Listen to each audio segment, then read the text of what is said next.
नमः शिवाय। ओम नमः शिवाय। ओम नमः शिवाय। जब कुछ भी नहीं था, न आकाश, न पाताल, न दिशा, न समय, न प्रकाश, न अंधकार, तब भी जो था वो महादेव थे। महादेव न उत्पन्न हुए, न कभी नष्ट होंगे। वे ही आदि हैं, वे ही अनंत हैं। शिव कोई केवल देवता नहीं है, शिव तत्व है, शिव चेतना है।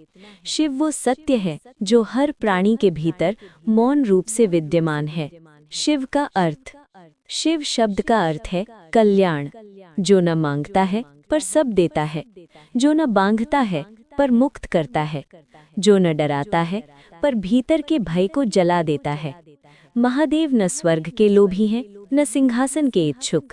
वे शमशान में भी उतने ही पूर्ण हैं जितने कैलाश पर। निराकार से साकार। आरंभ में शिव निराकार थे, न रूप, न रंग, न आकार। पर जब सृष्टि ने उन्हें अनुभव करना चाहा, जब भक्त ने उन्हें पुकारा, तब महादेव साकार हुए। शिवलिंग उसी निराकार का साकार प्रतीक है। लिंग का अर्थ चिन्ह है, वो चिन्ह जो बताता है कि यहाँ अनंत विराजमान है। जो शिवलिंग के सामने सिर झुकाता है, वो अपने अहंकार को झुकाता है। गंगा का अवतरण। जब गंगा का वेग सृष्टि को नष्ट करने को आतुर था, तब केवल महादेव ही थे जो उस वेग को धारण कर सके। गंगा उनकी जटाओं में उतरी और वहीं से शीतल हो गई। ये केवल कथा नहीं, ये संदेश है। जो शिव को हृदय में धारण करता है, उसके भीतर का उफान भी शांत हो जाता है। विष का पान। समुद्र मंथन में जब विष निकला, तो देव और असुर दोनों भयभीत हो गए। वो विष सृष्टि का अंत कर सकता था। तब महादेव आगे आए। उन्होंने बिना किसी विचार के विष को पी लिया, पर उसे कंठ में रोक लिया। इसलिए वे नीलकंठ कहलाए। ये त्याग की चरम अवस्था है। जो दूसरों की रक्षा के लिए स्वयं कष्ट सहले, वही शिव है। भस्म और नाग। महादेव भस्म धारण करते हैं। भस्म स्मरण है कि ये शरीर नश्वर है। वे नाग धारण करते हैं। नाग काल का प्रतीक है। इसका अर्थ है जो मृत्यु और समय दोनों से परे है, वही महादेव है। चंद्र का संदेश। महादेव के मस्तक पर चंद्र विराजमान है। चंद्र घटता बढ़ता है पर नष्ट नहीं होता।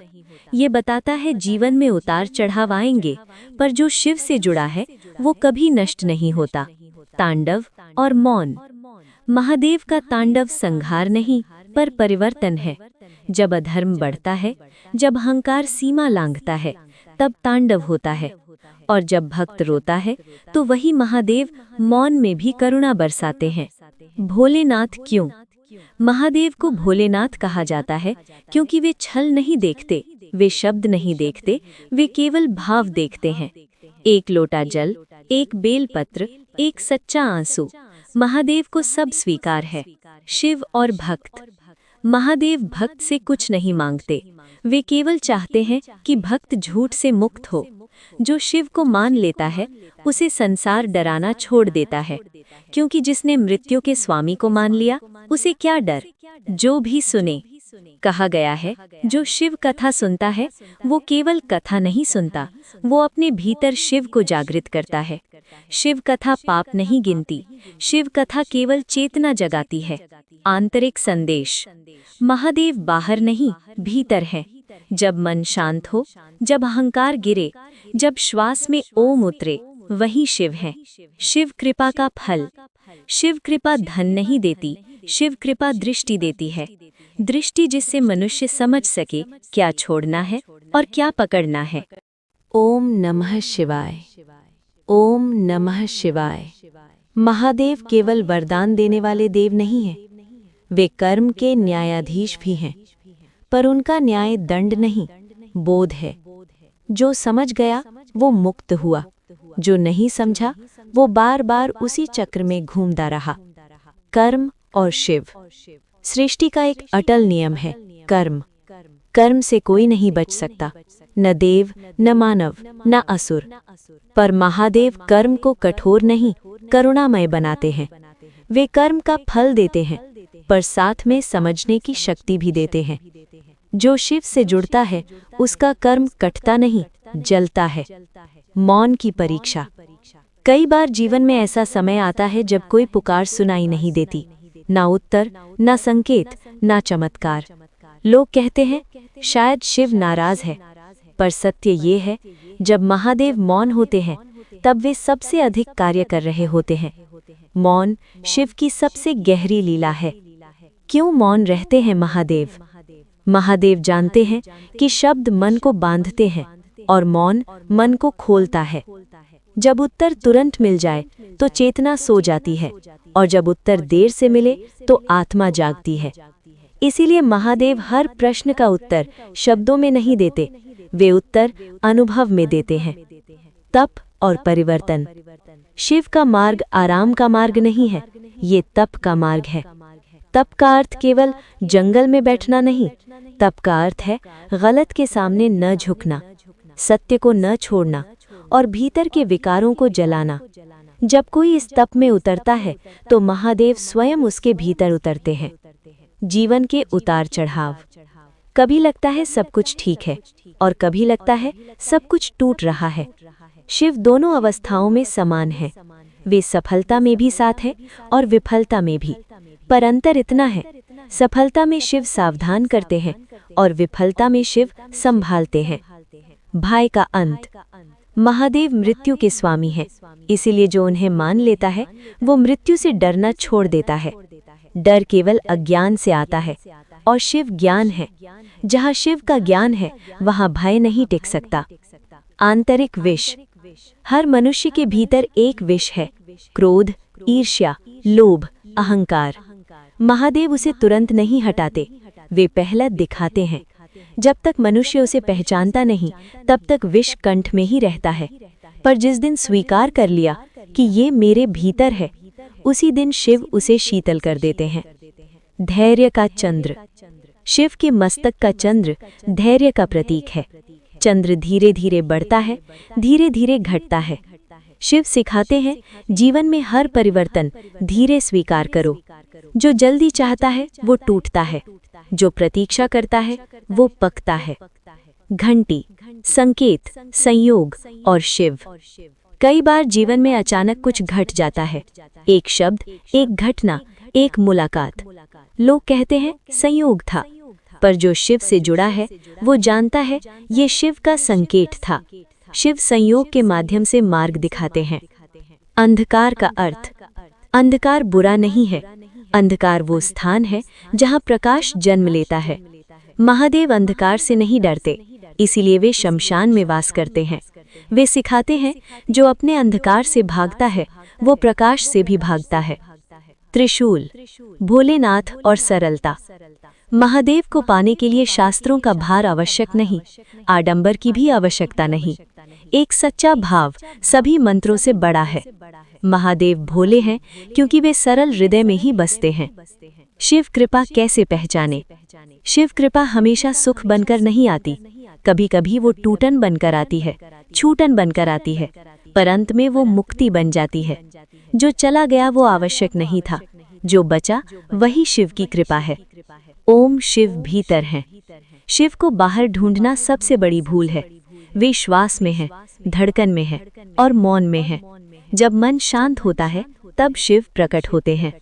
ओम नमः शिवाय, ओम नमः शिवाय, ओम नमः शिवाय। जब कर्म समझ में आ जाए, जब मौन स्वीकार हो जाए, तब आत्मा एक प्रश्न पूछती है, अब आगे क्या? यहीं से शुरू होता है वैराग्य, और वैराग्य का मार्ग सीधे महादेव की ओर जाता है। वैराग्य क्या है? वैराग्य का अर्थ सब छोड़ देना नहीं है। वैराग्य का अर्थ है बंधन छोड़ देना। महादेव संसार को त्यागने का उपदेश नहीं देते, वे आसक्ति छोड़ने का बोध कराते हैं। वे स्वयं सृष्टि में रहते हुए भी सृष्टि से बंधे नहीं हैं। ओम शिव और संसार। महादेव गृहस्थ भी हैं और सन्यासी भी, यही उनका अद्भुत स्वरूप है। वे सिखाते हैं संसार में रहो पर संसार तुम्हारे भीतर ना रहे। जो ये समझ गया वही शिव को समझ गया। मोह का बंधन। मोह सबसे सूक्ष्म बंधन है। ये प्रेम का मुखौटा पहनता है, पर भीतर भय छुपा होता है। महादेव मोह को तोड़ते नहीं, वे उसे दिखाते हैं। जब दिख जाता है तब वो स्वयं गिर जाता है। शिव की अग्नि। महादेव की अग्नि किसी को जलाने नहीं आती, वो भीतर के भ्रम को जलाने आती है। जब सत्य सामने आता है तो झूठ स्वयं भस्म हो जाता है। इसीलिए महादेव भस्मधारी हैं।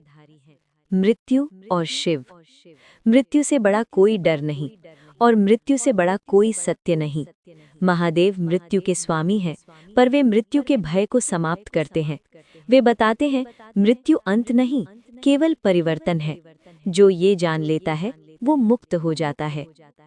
शमशान का रहस्य। महादेव शमशान में वास करते हैं, क्योंकि वहाँ सभी भ्रम समाप्त हो जाते हैं। वहाँ न धन रहता है, न पद, न नाम, केवल सत्य रहता है, और सत्य ही शिव है। समय और शिव। समय सबको बदल देता है, पर शिव समय से परे हैं, इसलिए उनके साथ काल भी बंध जाता है। जो शिव में स्थिर हो गया, उसके लिए समय दास बन जाता है। अकेलापन और शिव। जब संसार साथ छोड़ देता है तब कई लोग टूट जाते हैं, पर वही क्षण शिव का द्वार खोलता है, क्योंकि जब बाहर कोई नहीं रहता तब भीतर शिव प्रकट होते हैं। शिव का अंतिम संदेश। महादेव का अंतिम संदेश बहुत सरल है। तू जो खोज रहा है वो तू ही है। न कहीं जाना है, न कुछ पाना है, बस जागना है। ओम ध्यान और शिव। शिव ध्यान है। शिव ध्यान की अवस्था है। जब श्वास शांत हो, जब विचार रुक जाएं, जब मन खाली हो, तब शिव प्रकट होते हैं। शिव को पाने के लिए कहीं जाना नहीं पड़ता। भक्ति और ज्ञान। भक्ति बिना ज्ञान अंधी होती है, ज्ञान बिना भक्ति शुष्क होता है। महादेव दोनों को एक करते हैं, इसीलिए शिव मार्ग सबसे पूर्ण मार्ग है। मुक्ति क्या है? मुक्ति स्वर्ग नहीं है, मुक्ति किसी लोक का नाम नहीं। मुक्ति है बंधन से मुक्ति, भय से मुक्ति, अहंकार से मुक्ति। जो ये पाले वही शिव में लीन हो जाता है। ओम शिव में लय। शिव में लय का अर्थ मिट जाना नहीं है, शिव में लय का अर्थ है पूर्ण हो जाना, जहाँ कुछ मांगना शेष न रहे। शिव कृपा का अंतिम फल। शिव कृपा जीवन को आसान नहीं बनाती, शिव कृपा जीवन को सार्थक बनाती है। दुख रहे या सुख अब अंतर नहीं पड़ता, क्योंकि भीतर शिव विराजमान हो जाते हैं। जो भी सुने। कहा गया है, जो शिव कथा को श्रद्धा से सुनता है उसका जीवन धीरे धीरे शिवमय हो जाता है। न शोर, न दिखावा, केवल शांति। ओम अंतिम मौन। शिव कथा का अंत शब्दों से नहीं होता, वो मौन में उतरती है, जहाँ कोई प्रश्न नहीं, कोई भय नहीं, कोई चाह नहीं, केवल शिव। समापन। ओम नमः शिवाय, ओम नमः शिवाय, ओम नमः शिवाय। जो सुना वो कथा नहीं थी, वो स्मरण था। स्मरण की शिव बाहर नहीं है, शिव भीतर है।